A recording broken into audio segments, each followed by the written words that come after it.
नमस्कार दोस्तों, स्वागत है आपका हमारे डेली करंट अफेयर के वीडियो में। इस इनिशिएटिव में हम बाइलिंगुअल डेली करंट अफेयर आपको अवेलेबल कराते हैं, जिसमें एमसीक्यू प्लस फैक्ट जो है वो आप सभी के लिए उपलब्ध कराए जाते हैं।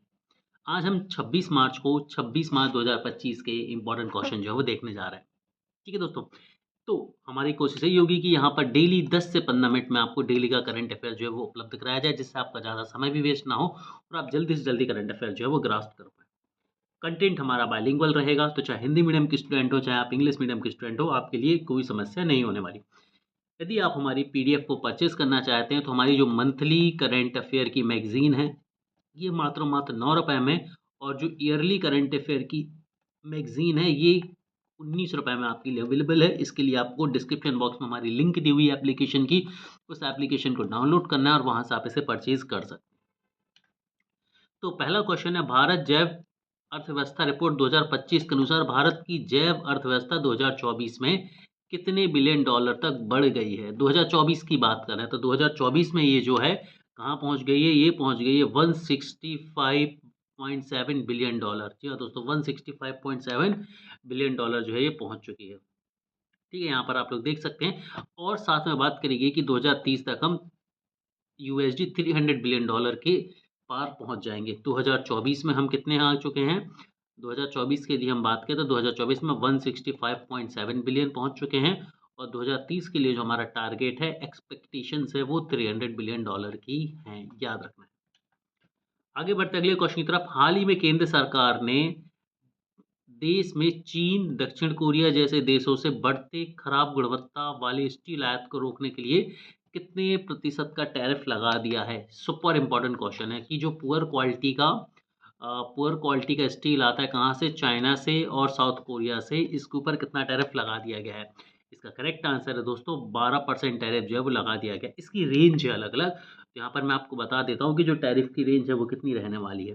टैरिफ की रेंज यहाँ पर रखी गई है दोस्तों, जो चाइना, वियतनाम और साउथ कोरिया से आता है, और यहाँ पर जो रखी गई है वो 12% से 30% तक रखी गई है, यानी कि मिनिमम 12% का ट्रैफिक है टैरिफ, और मैक्सिमम जो है इसमें 30% का टैरिफ रखा गया है। इसका जो पर्पज़ है वो है लो कॉस्ट, या हम बात करें पुअर क्वालिटी स्टील को रोकना।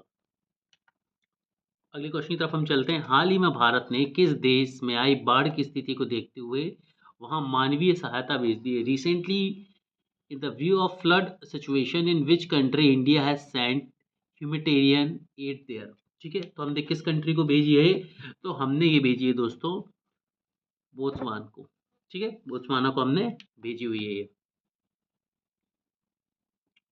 आगे बढ़ते हैं हमारे अगले क्वेश्चन की तरफ। नेक्स्ट क्वेश्चन है हमारा, हाल ही में भारत ने किस शहर में आयोजन के लिए कॉमनवेल्थ गेम 2030 की मेजबानी के लिए साझेदारी प्रस्तुत करी है। Recently India has presented its bid to host the Commonwealth game 2030। तो ये कहाँ पर होने वाले हैं? अहमदाबाद में होने वाले हैं, तो ऑप्शन डी जो है इसका बिल्कुल करेक्ट रहने वाला है। कहाँ पर दोस्तों? अहमदाबाद में ये होने वाला है। तो आपको याद रखना है कि 2030 के जो कॉमनवेल्थ गेम होने वाले हैं वो इंडिया में होंगे, और इंडिया में भी कहाँ पर? अहमदाबाद में होंगे। नेक्स्ट क्वेश्चन की तरफ हम पहुंचते हैं। नेक्स्ट क्वेश्चन हमारा, हाल ही में किस तारीख को शहीद दिवस मनाया गया था? ऑन विच डेट वॉज शहीद दिवस सेलिब्रेटेड रिसेंटली? तो इसका करेक्ट आंसर है 23 मार्च को। 23 मार्च को भगत सिंह, राजगुरु सुखदेव के जो फांसी दी गई थी उसकी, उनकी शहादत में उनको सम्मान देने के लिए हम इस दिवस को जो है वो मनाते हैं। चलिए याद रखेंगे, तो डेट याद रखेंगे, मार्च 23 1931 को उन्हें क्या कर दी गई थी? फांसी दे दी गई थी। नेक्स्ट क्वेश्चन की तरफ हम चलते हैं। क्वेश्चन नंबर 6 है, हाल ही में आदि रंग महोत्सव का आयोजन किस संस्था द्वारा किया गया है? Recently which organization has organized Adi Rang महोत्सव?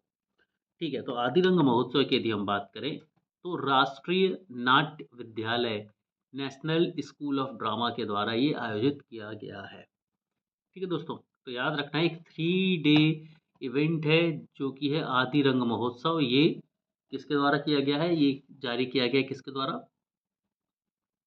नेशनल स्कूल ऑफ ड्रामा के द्वारा किया गया है। इसमें 13 स्टेट्स जो हैं वो भाग लेते हैं, और 15 तरह के डांस जो है इसमें परफॉर्म किए जाएंगे। 13 स्टेट्स, 15 टाइप्स ऑफ डांसेस। ठीक है, नेक्स्ट क्वेश्चन की तरफ हम चलते हैं। निम्नलिखित में से विश्व जल दिवस 2025 की थीम क्या थी? वर्ल्ड वाटर डे 2025 की थीम की यहाँ पर बात करी जा रही है। ग्लेशियर संरक्षण, जल पुनर्चक्रण, जलवायु परिवर्तन या फिर जल प्रदूषण नियंत्रण। करेक्ट आंसर की बात करें तो ग्लेशियर संरक्षण, ग्लेशियर कंजर्वेशन जो है वो इस बार की यहाँ पर थीम थी। इसको आप एक बार देख सकते हैं। की फीचर जो हैं वर्ल्ड वाटर डे 2025 के लिए, तो पहले तो याद रखना है कि 22 मार्च को वर्ल्ड वाटर डे सेलिब्रेट किया जाता है। पहली बात, तो ग्लेशियर जो है वो मेल्ट बहुत फास्ट तरीके से मेल्ट हो रहा है और इसका रीज़न जो हम सभी को पता है ग्लोबल वार्मिंग है। सॉरी, ग्लोबल वार्मिंग है। ठीक है, ग्लोबल वार्मिंग का सबसे बड़ा रीज़न क्या है? पॉल्यूशन है। ठीक है, और इसका ग्लेशियर को रिट्रीट करना है और ग्लेशियर्स को प्रिजर्व करना है। ये तीनों के तीनों जो हैं इसके एजेंडा में रहे हैं। आगे बढ़ते हैं। विश्व खुशहाली सूचकांक 2025 के अनुसार कौन सा देश 8वीं बार दुनिया का सबसे खुशहाल देश बना है? According to the world happiness index 2025, which country is the happiest country in the world for the 8th time consecutively? लगातार 8वीं बार, है ना। जैसे भारत में इंदौर 7वीं बार लगातार स्वच्छ शहर बना है, वैसे ही दुनिया में 8वीं बार कौन सा देश जो है वो वर्ल्ड हैप्पीनेस इंडेक्स में फर्स्ट आया है? तो इसका जो करेक्ट आंसर है दोस्तों वो option number A, Norway. Norway जो है लगातार 8वीं बार फर्स्ट आया है, यानी कि नॉर्वे के लोग सबसे ज़्यादा खुश हैं। ठीक है, यहाँ पर कुछ चीज़ें जो मैं आपको बताना चाहूँगा कि जो वर्ल्ड हैप्पीनेस रिपोर्ट होती है, वर्ल्ड हैप्पीनेस रिपोर्ट जो होती है ये कौन जारी करता है? पहले तो याद रखना, well being research centre at the university of Oxford, यानी कि ऑक्सफोर्ड यूनिवर्सिटी जो है इस रिपोर्ट को जारी करती है। किसके साथ? क्लब के साथ। और यूएनएस डीएनएसपी से पब्लिश करती है। तो ये बेसिकली इन तीनों का एक कॉम्बिनेशन है। 20 मार्च को ये पब्लिश करी गई थी, 2025 की रिपोर्ट है। ठीक है, इसमें सबसे खुश हाल जो कंट्री है वो नॉर्वे, लगातार 8वीं बार। ठीक है,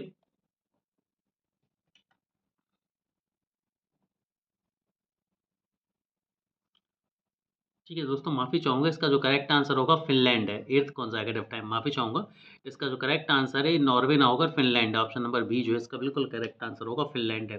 ठीक है, और इंडिया में इसकी रैंक की बात करें तो भारत की रैंक इसमें 118 है। भारत की रैंक इसमें कितनी है? 118 है। और बॉटम कंट्रीज़ की बात करें तो अफगानिस्तान 147वें नंबर पर है, लगातार चौथी बार। ठीक है, लगातार चौथी बार।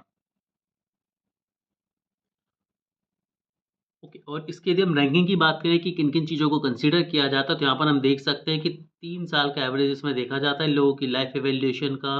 ठीक है, लोगों के पास बेसिक नीड्स कितनी है उस हिसाब से। नेक्स्ट क्वेश्चन की तरफ हम चलते हैं। अगला क्वेश्चन आपकी स्क्रीन पर ये रहा। 1 सेकंड का समय लूँगा दोस्तों। आगे बढ़ते हैं और क्वेश्चन नंबर 9 की तरफ हम चलते हैं कि हाल ही में किस राज्य केंद्र शासित प्रदेश ने निःशुल्क जाँच के लिए मोबाइल डेंटल क्लिनिक की शुरुआत करी है? तो ये किसने करी है? नई दिल्ली सरकार ने। और कितनी? 6 नई डेंटल क्लिनिक जो है वो करी गई हैं। और इसमें जो उनके हेल्थ मिनिस्टर हैं दिल्ली के, वो हैं कौन? पंकज कुमार। पंकज उदास नहीं, पंकज कुमार। ठीक है, यहाँ पर आप देख सकते हैं 6 हैं हेल्थ मिनिस्टर हैं पंकज कुमार सिंह, इनके द्वारा ये करी गई है लॉन्च। आगे बढ़ते हैं, नेक्स्ट क्वेश्चन की तरफ हम चलते हैं। निम्नलिखित में से कौन सा देश 11वीं एशियाई तैराकी चैंपियनशिप 2025 की मेजबानी करेगा?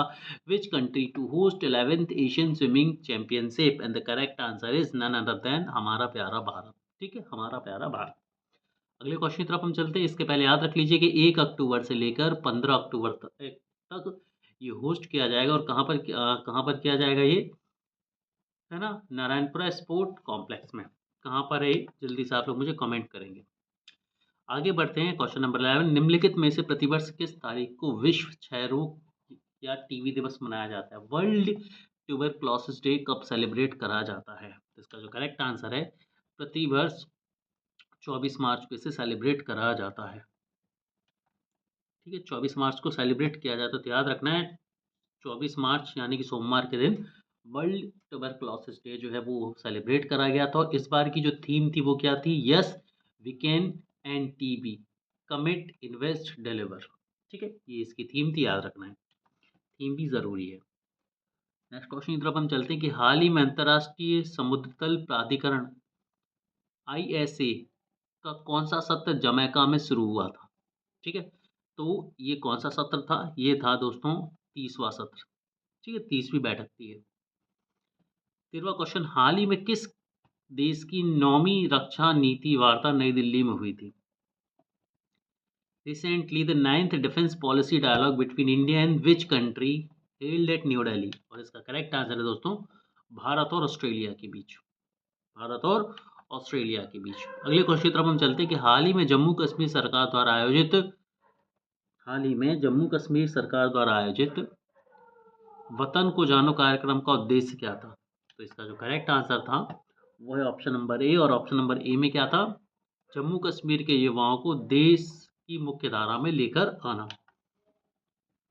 अगले क्वेश्चन की तरफ हम चलते हैं जो कि हमारा आज का आखिरी क्वेश्चन है, और क्वेश्चन नंबर 15 है कि भारत और यूरोपीय संघ ने 21 मार्च को दिल्ली में कौन सी समुद्री सुरक्षा वार्ता आयोजित करी थी? Which marine security dialogue did India and the European Union held in Delhi on 21 March? और इसका करेक्ट आंसर है दोस्तों कौन सी? चौथी, फोर्थ ऑफ इट्स काइंड। तो दोस्तों यहाँ पर हमारा 26 मार्च का करंट अफेयर की जो है वो कंप्लीट होता है। यहाँ पर हमने आपको 15 क्वेश्चन करा, और डेली 15 क्वेश्चन हम इसी डिटेल के साथ आपको कराएंगे। यदि ये सीरीज़ आपको पसंद आ रही है तो आप हमारे चैनल को सब्सक्राइब करें, बेल आइकन बटन को क्लिक करके रखें। साथ ही आप मंथली करंट अफेयर की मैगजीन जो है वो सिर्फ और सिर्फ 9 रुपये में परचेज कर सकते हैं हमारी एप्लीकेशन से। तो सभी बच्चों से रिक्वेस्ट करूँगा कि एप्लीकेशन को डाउनलोड करें और इसे परचेज करें। Have a great day everyone. Bye bye, good night.